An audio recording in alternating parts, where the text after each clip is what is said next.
그러면 거기에 들어갈 자들이 남아있거니와 복음 전함을 먼저 받은 자들은 순종하지 아니함으로 말미암아 들어가지 못하였으므로 오랜 후에 다윗의 글에 다시 어느 날을 정하여 오늘이라고 미리 이같이 일렀으되 오늘 너희가 그의 음성을 듣거든 너희 마음을 완고하게 하지 말라 하였나니.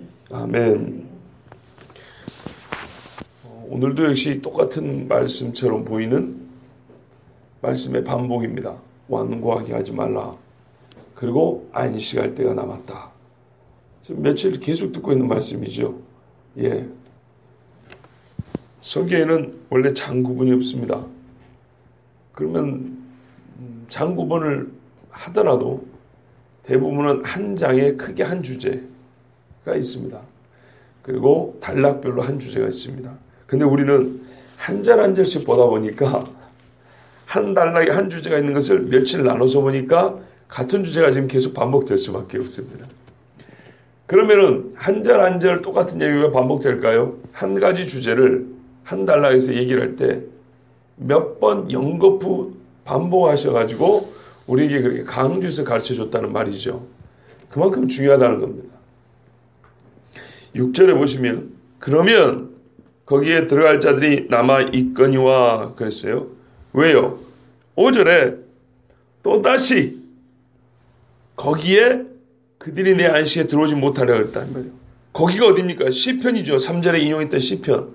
그리고 이 3절에 인용했던 시편은 그 앞에도 3장에도 나와 있었죠. 3장 15절에도 인용이 되어 있었죠. 3장 11절에도 인용이 되어 있었죠. 그죠? 3장 8절에도 인용이 되어 있었죠.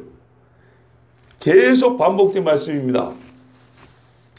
4장 3절에 인용된 시편 95편 10절 11절 특히 11절 말씀 같은 경우는 이미 3장에서 한 서너 번 인용이 되어 있던 말씀입니다. 계속 반복하고 있습니다. 어떤 맥락입니까? 1장에서 2장까지 해가지고 천사보다 뛰어나신 예수님이 있어요. 그 다음에 모세보다 뛰어난 예수님이 있어요. 근데 모세보다 뛰어난 예수님은 길게 말하지 않았어요. 몇 절 안 됩니다. 모세 이야기는. 근데 그 다음에 나온 이야기가 뭐냐면 광야 세대의 사람들 이야기입니다. 자, 잘 보십시오. 예수님이 성육신을 하셨어요. 성육신을 하신 예수님이 이 땅에 오셔 하신 일은 중보자의 사명입니다. 중보자. 중보자는 한마디로 말하면 하나님과 사람 사이의 선자입니다. 어떤 사람이냐? 하나님과 죄인 사이의 선자를 중보자라 그럽니다. 이 중보자의 사역을 예수님께서 이 땅에 하셨어요. 이 땅에 오셔서. 근데 그가 하나님과 하나님과 죄인 사이에 서 있다고 하니까 인간 예수로만 보이는데 기껏해야 제사장 정도 보이는데 제사장이 그런 역할을 했기 때문에 그러나 실상은 육체를 입으셨지만 천사보다도 훨씬 뛰어나고 영광스러운 분이다. 천사는 아무리 영광과 존귀와 권능이 있어도 한 사람도 하나님의 나라로 데려갈 능력이 없습니다. 사람이 보기에는 천사보다 못난 자기가 똑같은 육체를 입은 사람 예수님이라 할지라도 이 예수님은 하나님의 아들이기 때문에 그를 믿는 자는 하나님의 나라로 데려갑니다. 그죠? 구원의 길을 냅니다. 천사가 비교가 안 됩니다. 그러면은 그 다음 단계가 누구냐? 사람 중에 최고 모세. 모세는 얼마나 예수님하고 비교할 것이 없는지 몇 절 안 되고 그냥 넘어가 버립니다. 어떻게 해요? 모세는 종이라는 거예요. 종. 천사는 하늘의 종이고 모세는 이 땅에서 쓰임받던 종이라는 겁니다. 예수님은 하나님의 아들이고 그죠? 이 땅에서는 모세로 말할 것 같은 예수님은 집 주인이고 애시당초 비교가 안 된다는 겁니다. 길게 논쟁할 필요가 없어요. 자, 그 다음에 누구랑 논쟁하냐? 여호수아랑 논쟁합니다. 논쟁이 아니라 여호수아와 비교합니다. 여호수아는 어떤 사람입니까? 모세가 율법을 줬으나 자기도 못 들어간 가나안을 어쨌거나 결과적으로 볼 때 데리고 간 사람. 그렇지 않습니까? 여호수아 세대는요, 반역한 사람이 별로 없습니다, 여러분. 여호수아 세대는. 모세 세대에는 반역해서 60만이 죽었어도 잘 보세요. 모세가 죽기 전에 여호수아에게 기름 붓습니다. 처음에 사람들은 거울 좀 돌려주세요. 처음에 사람들은 여호수아를 우습게 여겼어요. 모세의 종자 그랬거든요. 모세 시종에 불과했기 때문에 여호수아를 우습게 알았지만 모세가 최종적으로 여호수아에게 안수하고 그를 후계자로 세웠을 때 하나님의 명령이 있다는 거죠. 백성들이 뭐라 하냐면 여호수아여 우리가 모세를 따르던 것과 같이 당신을 따르리이다. 당신은 힘을 내소서 용기를 내소서 이렇게 말했던 사람들입니다. 그런데 그들은 어느 정도 진실했어요. 모세야 당신을 따르겠습니다 했던 사람들은 다 거역하고 죽었고 여호수아야 당신을 따르겠습니다 힘을 내소서 담대히 하소서 이랬던 사람들은 여리고 한번 봐보세요. 여리고 어떻게 했는가. 기가 막힌 사건입니다. 여리고는 당대의 철옹성입니다. 최고로 강한 성입니다. 성벽이 이중으로 되어 있습니다. 성벽 자체가. 그리고 큰 성벽은 전차 있죠. 요즘 말하면 차 2대가 교행할 정도로 그리 폭이 두꺼워요.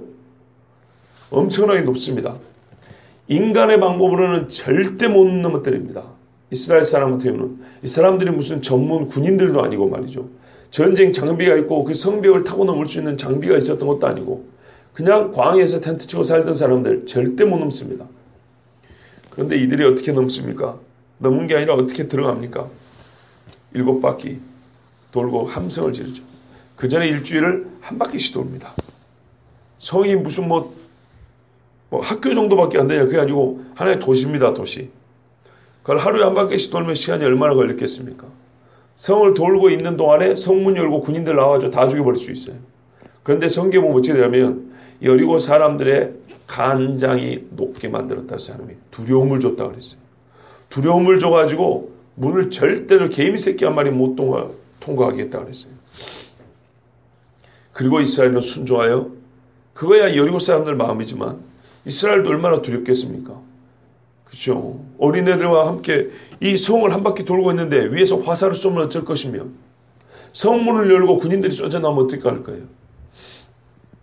그런데 순종합니다. 그리고 여리고성 무너뜨리고요. 그 다음에 어떻게 하죠? 거의 10년에 가까이 전쟁을 해가지고 가나안의 30왕을 다 죽여버립니다. 그리고 여호수아가 살았을 동안에는 반역이 한 번도 안 일어납니다. 성경에 보면 여호수아와 그 세대 장로들 이렇게 말합니다. 물론 성경에 말한 장로의 표현은 구약의 장로는 오늘날 우리 교회 장로님들하고는 약간 좀 다른 개념이지만 여호수아 당시에 세워졌던 이스라엘 사람의 지도자들, 민족의 장로, 천부장, 각 족속의 우두머리 이런 사람들 중에 한 사람도 하나님 앞에 반역하거나 여호수아에게 반역한 사람이 아무도 없었고 그 세대 사람들 살 동안에는 평온했다 그랬어요. 그런데 문제는 뭐냐면 여호수아 2장쯤에 가면 그 세대 사람들이 죽고 난 다음 바로 그 다음 세대들 그 다음 세대는 어떻게 했냐면 여호와를 알지 못하더라 이렇게 되어 있습니다. 기가 막힌 사건입니다. 여러분 얼마나 이게 웃긴가 한번 봐보세요. 그러니까요. 여호수아 세대가 여기 있습니다. 여호수아 앞 세대가 광야에서 죽은 세대입니다. 이들이 죽을 때 얘들은 광야에서 자기 부모님이 죽는 것을 보고 큰 애들입니다. 원망과 시비가 생길 만한 자들입니다. 왜 하나님 우리 엄마 아빠에서 죽였냐 이 말이죠. 그렇지 않겠습니까? 그런데 얘들은 시비 걸지 않고 하나님 앞에 철저히 순종합니다. 자, 그 다음입니다. 이렇게 하나님 앞에 철저하게 순종하던 사람들을 보고 큰 그 다음 세대들입니다. 그런데 어떻게 되죠? 이 부모 세대가 죽고 나니까 얘들이 올라올 때는 가나안 땅에서 심지 아니한 포도나무 열매를 먹고 짓지 아니한 집을 얻어서 뺏어 살고 있으니까 이때 요즘 말로 호강하고 사니까 여호와를 경외하던 자기 부모님들과 달리 대번에 하나님을 모른다 이렇게 하고 바알과 아세라를 숭배합니다. 여호수아 세대 앞뒤로 반역하는 세대입니다. 그리고 이 다음 세대가 반역하고 이래서 400년이 갑니다. 기가 막히죠. 정말 기가 막힙니다. 그래서 우리가 시간이 된다면 이 여호수아 세대에 대해서 잘 배울 필요가 있어요.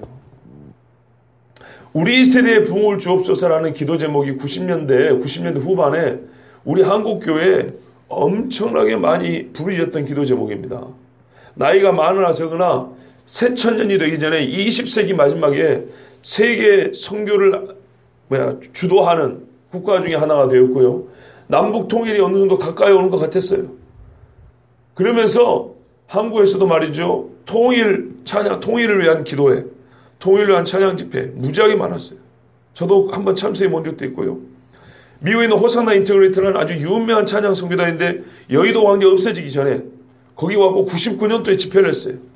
저도 그때 마지막에 집회 끝나고 나오면서 남북이 통일될 경우에 북쪽에 가서 복음 증가하겠냐, 즉 북한 선교에 당신의 힘을 보태겠냐, 저도 거기다 사인하고 왔어요.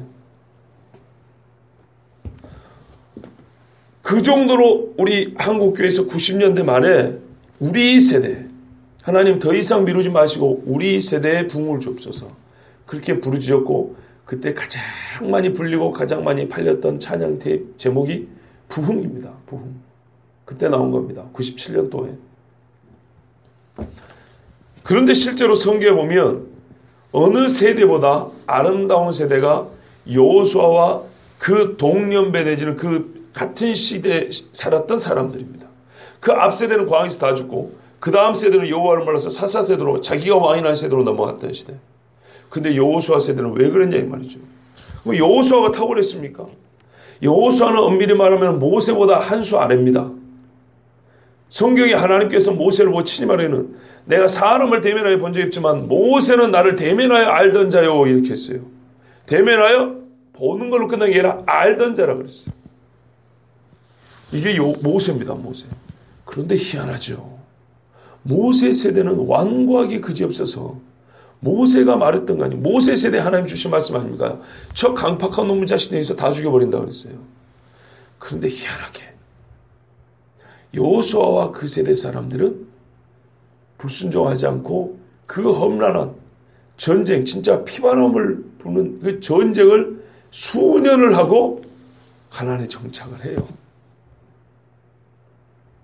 그런데 우리가 하나 알 것이 있습니다.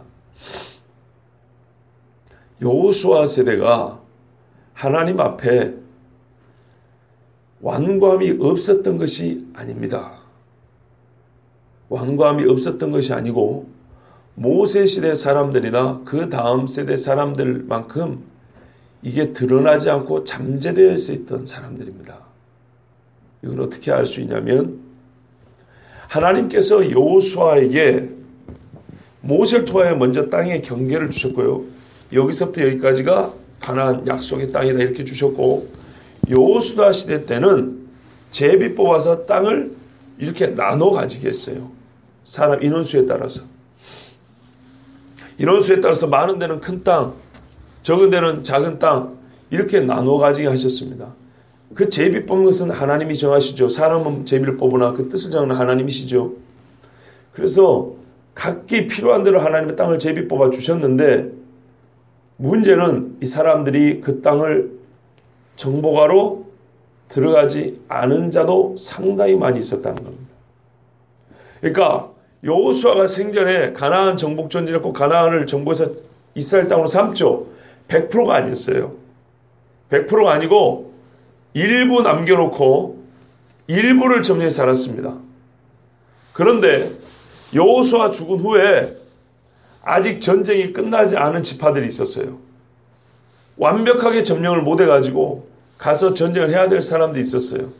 여호수아 죽고 여호수아 다음 세대에 여호수아와 동시대 사람들인데 아직 안 죽은 사람들이 있을 때, 남아 있을 때, 근데 그들 중에 어떤 이는 그 땅을 정복하러 가자 했던 사람이 있고, 못한다 해가지고 하나님이 준 땅이 아니라 다른 땅을 찾아간 사람들도 있고, 땅을 정복하지 못하고 그냥 대충 갇히며 살지 뭐 겁나서 전쟁 못하고 그랬던 사람들도 있습니다. 그 중에 하나가 대표적으로 유다입니다. 유다지파. 어제도 말씀드렸지만 블레셋 땅은 원래 유다지파에 속해 있는 땅입니다. 그런데 거기 내비둬버려요. 헤브론 마찬가지입니다. 그런데 그 헤브론은 여호수아 인생 말년에 갈렙이 나오죠. 예, 유다 땅을 다 점령했는데 갈렙이 보니까 헤브론이 아직 남아있어요. 산지고 아주 강성한 사람들이 살고 있는 거예요. 그래서 갈렙이 자기 젊을 때 45년 전 생각을 해요. 그래서 여호수아에게 당합니다. 여호수아요, 45년 전 하나님이 나에게 약속한 거 있지 않냐. 내가 오늘 보니까 저 산지를 우리 유다 지파 사람들 중에 누가 가서 정복할 생각을 안 한다. 내가 가겠다. 나 하나님 약속 믿는다. 가시오. 해서 거기서 정복을 합니다. 그래서 여호수아 세대가 다른 세대보다 나았기는 하지만 잠재되어 있는 불순종, 잠재되어 있는 불신, 그래서 가나안 땅 전체를 다 점령하지 못하고 훗날 우상 숭배하고 종교다원주의에 빠지고 하나님 아닌 사람을 따르게 될 어떤 빌미들, 그 땅과 그 거주민들을 남겨놓게 됩니다. 그래서 여호수아 세대도 역시 부정합니다. 무슨 말입니까? 가장 완벽하게 보이고 가장 대단하게 보였던 여호수아 세대마저도 모든 시대의 모든 사람은 항상 오늘 하나님 앞에 완고한 자들이 남아있기 마련이고 남아만 있는 게 아니고 대부분이 사실은 완고한 거예요. 그런데 때로 간혹 훌륭한 믿음의 사람들의 무리가 있어서 그 완고한 사람들이 우리 인간식에 표현하면 길을 펴지 못하고 그 불신의 길을 펴지 못하고 믿음 있는 사람들과 함께 믿음 있는 것처럼 보일 때가 있는 거예요. 그렇습니다. 집에도 그렇습니다. 회사도 그렇습니다. 잘 봐보세요. 불신 사장이 있을 때하고 믿는 사장이 있을 때하고 특별히 그는 군대 가면 확실히 드러납니다. 부대장이 예수 믿는 사람이잖아요. 그러면 예수를 전혀 믿고 싶지 않고 관심도 없는 밑에 부하들이 예배에 나옵니다. 그것만으로 뭐 만족할 건 아니지만 그게 인간이라 그런 말이에요. 그런데 또 한편 부대장이 예수 안 믿지 않아요? 교회 다니는 애들 잘 봤다 인사국에서 깎아버리잖아요. 그러면 교회 잘 나오던 부하들도 눈치 슬슬 보면서 교회를 대충 이게 사람입니다. 그러므로 항상 사람은 완고합니다. 자, 오늘 지금까지 이 완고함에 대해서 3장에서부터 여러 번 봤기 때문에 오늘은 여러분에게 이 신뢰를 좀 들어드려야 되겠다 생각이 들었어요. 우리가 로마서를 볼 때도 믿음의 신뢰, 믿음이 무엇이고 정의를 넘어서서 그 정의에 따라 실제로 살았던 사람, 실제로 그 믿음으로 하나님 앞에 의롭다함을 얻었던 사람을 아브라함과 다윗을 통해서 우리가 배웠단 말이죠. 그런 것처럼 다 아는 이야기지만 그래도 신뢰를 좀 한번 봐야 되겠다 이런 생각이 들었어요. 그래서 오늘 6절을 다시 한번 보시면 그러면 거기에 들어갈 자들이 남아 있거니와 복음 전함을 먼저 받은 자들은 순종하지 아니함으로 말미암아 들어가지 못하였으므로 이 사람들이 누구냐면 광야 세대 이야기고요. 7절은 오랜 후에 다윗의 글에 다시 어느 날을 정하여 오늘이라고 미리 이같이 일렀으되 오늘 너희가 그의 음성을 듣거든 너희 마음을 완고하게 하지 말라 하였나니. 요 말은 다윗이 했어요. 그런데 원래는 이 말씀을 하나님이 하신 말씀이에요. 저 완고한 놈들은 안식 못 들한다. 예, 이것은 하나님이 하신 말씀인데 광야 세대에 주어졌단 말이죠. 역사적으로. 그런데 다윗이 자기 세대 사람들에게 다시 이 말씀을 읊었어요. 이 세대 사람에게 현재적으로. 그래서 6절과 7절은 광야 세대와 다윗 세대에 실제로 안식에 들어가지 못한 불신의 사람들을 얘기하고 있습니다. 그리고 또한 다윗이 자기보다 한참 전 500년 전 사람들이 주신 하나님의 말씀을 자기 시대라고 말했다면 오늘 우리에게도 똑같이 우리 시대에 주신 말씀으로 적용할 수 있다고 그랬죠. 그런데 이것이 왜 그러냐면 이 말씀의 어휘, 즉 단어에 어떤 특별함이 있기 때문입니다. 보십시오. 5절에 보시면 또다시 거기에 그런 것처럼 7절에도 다시 어느 날 이렇게 말한 거예요. 다시 어느 날. 그러니까 이게 무슨 말이냐면 다윗이요. 저를 보십시오. 다윗이 광야 세대에 주신 말씀을 갖고 다시 어느 날 하나님께서 너에게 안식을 주셔야 했다 이 말이죠. 이렇게 말했어요. 이 말은 곧 다윗이 모세 시대를 보면서 우리는 완고하게 하지 말자라는 말을 함과 동시에 이후에 주어질 안식이 있는데 그때도 우리는 완고한 세대가 되지 말고 그 약속을 믿고 가자. 이것을 예언으로 주어졌다 이런 뜻입니다. 그것이 오늘날 우리에게 이루어진 겁니다. 예수 그리스도 오실 날. 자, 왜냐하면 크게 보면은 모세가 출애굽하여 가나안에 들어간 이 사건이 예수님 오셔가지고 죄에서 벗어나 우리가 흑암의 세계에서 벗어나서 빛의 나라로 들어간 이 사건의 예표란 말이죠. 이 큰 두 사건 사이에 다윗이 들어있거든요. 다윗은 이 세대 가운데 있으면서 모세 시대에 이렇게 했는데 절대 그러지 말자. 진짜 참 안식, 우리는 그 모세 이후의 시대의 사람으로서 참 안식이 올 것을 기다린다 이 말이죠. 그러면 참 안식이 주어질 날이 남았는데, 다행히도 남아있는데 그때 완고하게 하지 말자. 우리가 모세 때 이미 봤지 않냐. 그래서 다윗의 이야기는 장차 올 안식의 때를 내다보고 다음 세대에게 주신 말씀이다 이런 뜻입니다. 그러니까 이게 오늘 우리에게 주신 말씀이에요. 우리에게. 이제 여기까지 봐야 됩니다. 그런데 이 이야기는 내일 다시 보기라고요.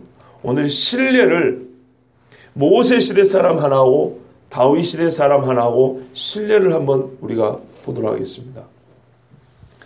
여러분 고라 아시죠? 고라. 그 마음을 완고하게 했던 사람 고라. 고라가 모세에게 반역을 했답니다. 반역의 명분이 뭐라고 아십니까? 뭐 때문에 반역했죠?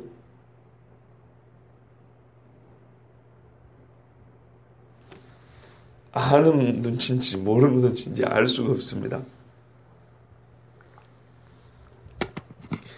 고라가 어느 지파 사람인지 아십니까 혹시? 제가 다른 설교 시간에 잠깐 말씀드렸는데 고라는 레위 지파입니다.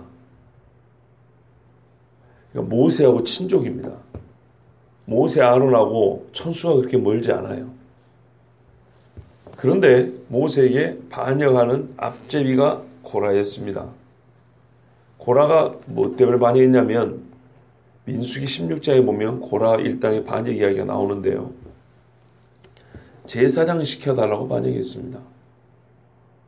이제 기억이 나시죠?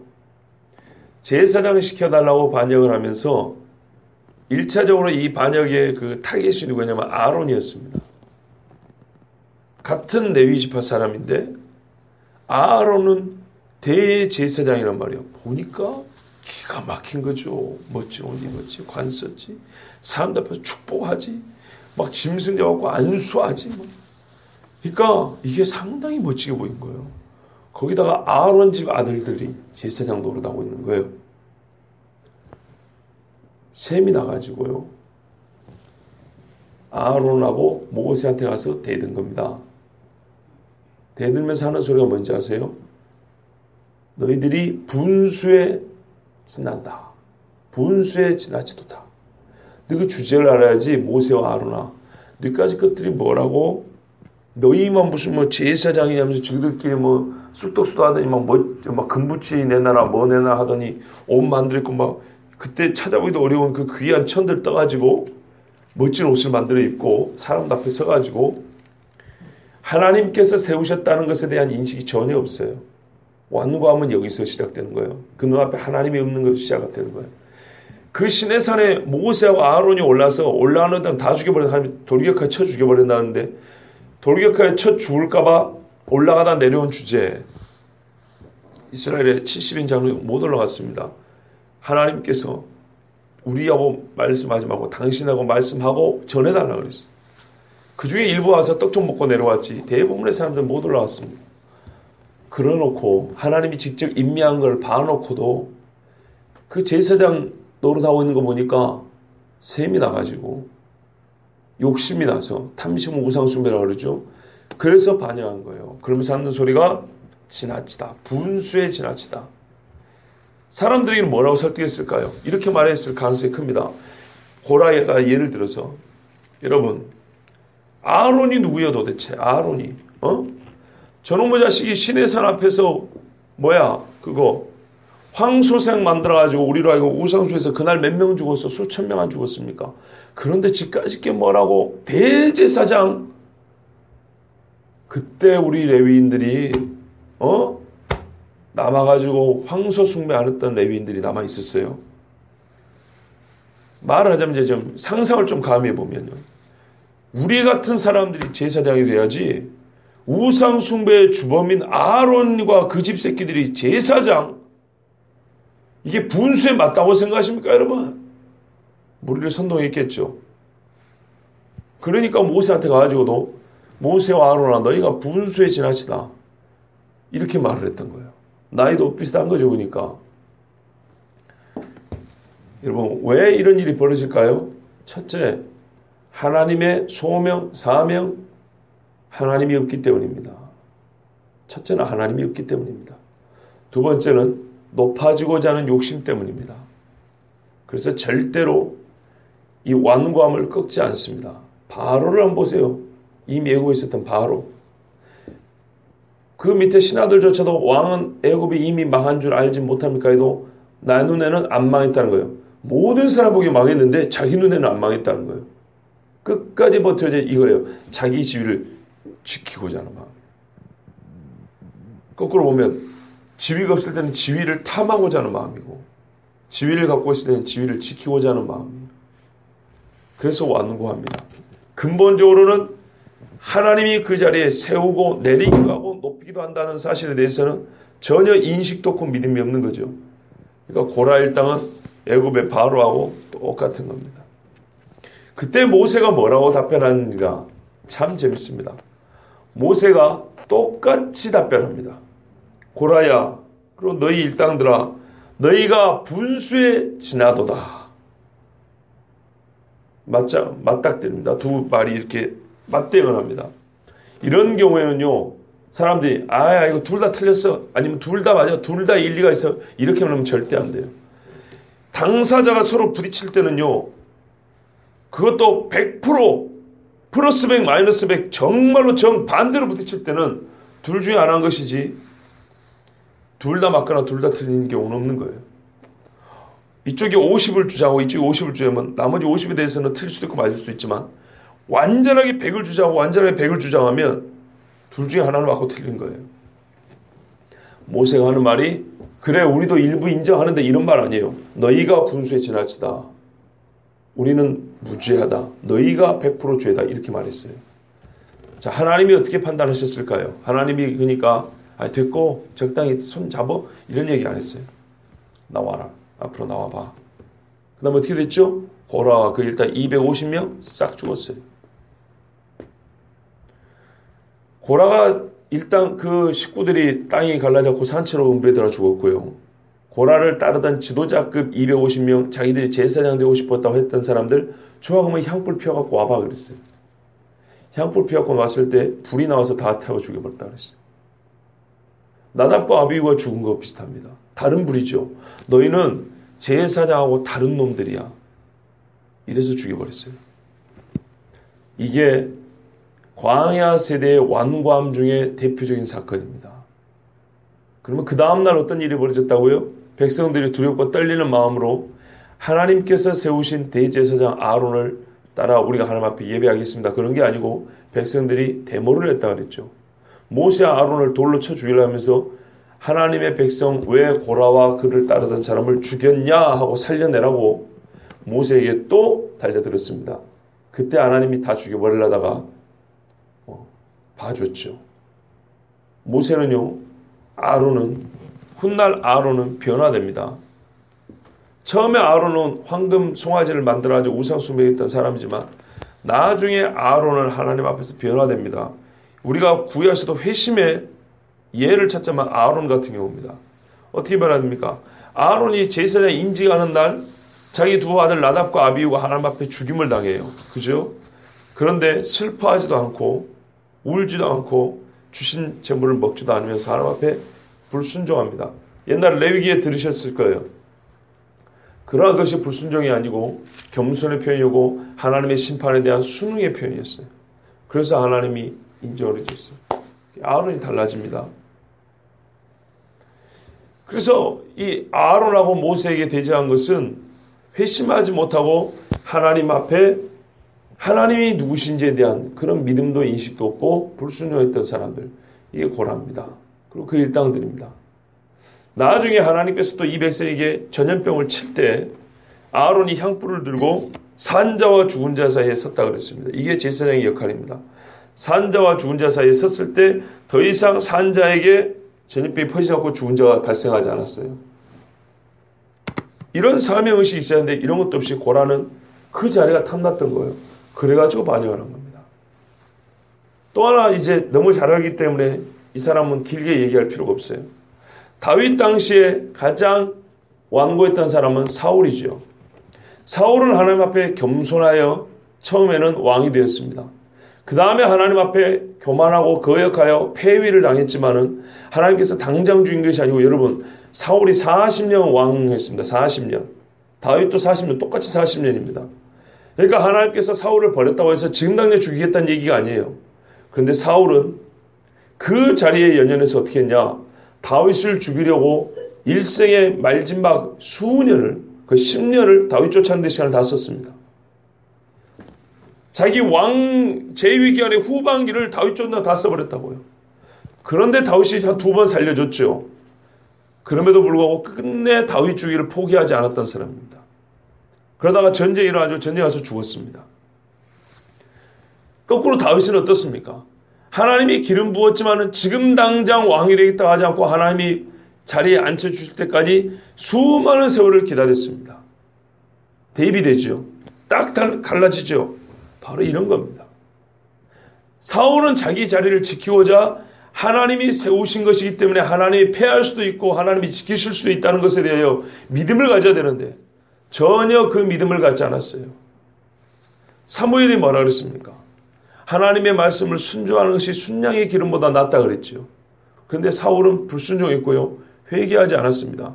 그리고 하나님이 너를 패하였다 버렸다 했지만 끝까지 나는 버려지지 않았어 하고 우기고 버텼던 사람이 사울입니다. 차라리 어쨌든 40년 왕 생활했지만 오히려 그 전에 잘못했습니다 하고 물러나 버렸으면 그 인생이 더 복이 있었을지 모릅니다. 대표적인 사건들입니다. 대표적으로 광야 세대에 완고했던 사람 고라, 다윗 당시에 완고했던 사람이 사울 왕입니다. 그런데 이거는 사울은 다윗 직전 사람이고 진짜 다윗 당시에 우리가 잘 모르는데 완고했던 사람 하나 있습니다. 요압 장군입니다. 요압은 다윗하고 사촌지간인가 삼촌인가 뭐 이 정도 되는 사람, 아마 사촌 정도 되는 사람이에요. 아니면 조카, 사촌 아니면 조카뻘이에요. 그 요압의 어머니가 수리아인데 수리아가 다윗의 고모인지 자매인지 정확하지가 않아요. 보니까. 근데 이 요압은 다윗의 일평생에 다윗의 오른팔 역할을 했던 사람입니다. 근데 성경에 요압이 죽은 장군 두 사람이 있습니다. 이스라엘의 장군 둘이 아브넬과 아마사 장군을 죽였습니다. 근데 다윗의 말하기를 이 두 장군은 요압 니보다 의로운 자라 그랬습니다. 이 사람도 누구냐면 북쪽 이스라엘 사울 왕의 군대 사령관, 즉 오른팔이 아브넬이었습니다. 나중에 압살롬 반야할 때 오른팔이 아마사입니다. 근데 왕이 이들을 안 죽인 거예요. 그러니까 요압 장군 지가 나서고 죽여버린 거예요. 처벌할 권한이 없는 지가 같은 군사령관끼리 동급의 계급을 갖고 있는 사람들끼리 물론 위치는 좀 어느 편에 있는가 좀 다르지만 자기가 임의로 두 사람을 죽여버렸어요. 근데 다윗이 요압 장군이 힘이 강하기 때문에 그의 힘을 또 의지해야 되기 때문에 어쩔 수 없이 내버려 둡니다. 전쟁을 앞으로 계속 해야 되니까. 그러면 이 요압 장군의 마음에 뭐가 있었는지 여기까지는 잘 모릅니다. 근데 마지막에 솔로몬을 세울 때 아도니아가 반역하는데 아도니아 편에 섭니다. 왜 그랬을까요? 이때 요압이 이미 나이가 많습니다. 추정컨대 요압이 이제 자리에서 물러날 때가 됐는데 정상적으로 물러나야 됩니다. 그리고 자기가 알기에도 다윗에게 자기가 젊을 때 잘못한 게 많이 있기 때문에 분명히 솔로몬 때는 자기가 실각될 걸 알아요. 그러니까 아도니아가 반역을 할 때 이 편에 쓰는 거예요. 그래야 자기 자리를 지킬 수 있는 거죠. 성실했던 장군, 몇 주 전에 금요일에 봤던 브나야 장군이 있었어요. 자기보다 조금 더 어린 브나야를 볼 때는 자기의 이 불충함이, 자기가 왕을 거역했던 이것들이 이미 모르는 사람이 없기 때문에 솔로몬 때는 지혜로운 솔로몬이 왕이 됐어요. 자기가 분명히 이 군사령관의 지위를 지키지 못할 줄 알고 아도니아 편에 섭니다. 그리고 나중에는 죽임을 당합니다. 이 요압 장군 우리가 왕이 아니니까 잘 몰랐지만 그 사람 속에 들어있던 게 뭡니까? 완고함입니다. 천하의 하나님 앞에 순종했던 사람, 하나님의 사람 다윗 옆에서 일생의 오른팔 역할을 했지만 끝내 자기 지위와 명예와 부귀 영화를 위해서 다윗을 배신하고 반역자 아도니아 편에 섰던 사람이 요압입니다. 그러나 일생의 요압 뒤에 2순위 내지는 3순위에서 항상 그 밑에서 있었지만은 성실하게 하나님의 말씀과 약속대로 살았던 사람이 브나야 장군이고, 그는 솔로몬 때의 군사령관이 됐고, 다윗 때에 정말 다윗과 함께 이 건국의 기틀을 세웠던 사람. 그렇죠? 개국 공신이라고 할 수 있죠. 물론 개국이란 말은 좀 안 어울리면 하여튼 이 공신이 마지막에는 자기 속마음을 드러내고 죽임을 당합니다. 완고합니다. 여러분, 지금까지 교리적으로, 신학적으로, 또는 구속의 역사적으로, 그러니까 성경 신학적 역사를 가지고 많이 우리가 완고함에 대해서 들으셨기 때문에 오늘은 신뢰를 드려드렸습니다. 내일 다시 본문을 조금 더 깊이 볼 텐데요. 모세 당시와 다윗 당시에 이렇게 하나님 앞에 최고의 하나님의 사람들 옆에 있으면서도 불구하고 완고하여 함께 안식에 들어가지 못하고 오히려 저 멸망과 안식의 바깥에서 슬피 울며 이를 갈게 된 사람들이 있었다는 겁니다. 얼마나 안타깝습니까? 그렇죠? 예? 최고로 하나님을 숭배하고 하나님을 경외한 사람 옆에 있으면서도 이런 일이 벌어진 거예요. 절대로 우리가 완고해서는 안 되겠습니다. 하나님 앞에 나를 세우면 완고해집니다. 하나님을 세우면 겸손해집니다. 겸손은 머리를 숙이고 허리를 굽히는 게 겸손이 아니고 하나님이 나에 대하여 하신 말씀대로 나 자신을 그렇게 인정하고 받아들이는 겁니다. 하나님이 이 세상을 설명하는 방식대로 그대로 이해하고 그대로 따라가는 것이 겸손입니다.